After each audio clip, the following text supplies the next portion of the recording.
नमस्कार, मी मोनिका शर्मा आणि आपण पाहत आहात लोकसेतू मराठी न्यूज चॅनल। तर चला पाहूया आजच्या बातम्यांमध्ये काय खास आहे। महादेव दोंदवाड्यात गांजाची शेती उद्ध्वस्त, 820 किलो गांजा जप्त। शिरपूर तालुक्यातील महादेव दोंदवाडा शिवारात गांजाची लागवड केल्याची माहिती मिळताच पोलिसांनी धाडसी कारवाई करत तब्बल 820 किलो गांजा जप्त केला। या कारवाईत सुमारे 41 लाख रुपयांचा मुद्देमाल हस्तगत करण्यात आला असून एका संशयिताला अटक करण्यात आली। शनिवारी दुपारी सांगवी पोलीस ठाण्याचे पोलीस निरीक्षक जयपाल हिरे व त्यांच्या पथकाने महादेव दोंदवाडा गावापासून सुमारे 2 किलोमीटर पायपीट करत संबंधित शेतात छापा टाकला।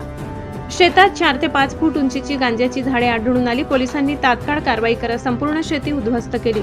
या प्रकरणी संशयित राशा समदा पावरा वय 50 याला जागीच अटक करण्यात आली। ही कारवाई पोलीस अधीक्षक श्रीकांत धिवरे, अप्पर पोलीस अधीक्षक अजय देवरे, उपअधीक्षक सुनील गोसावी यांचे मार्गदर्शनाखाली निरीक्षक जयपाल हिरे, उपनिरीक्षक सुनील वसावे आणि त्यांच्या पथकाने यशस्वीरित्या पार पाडली।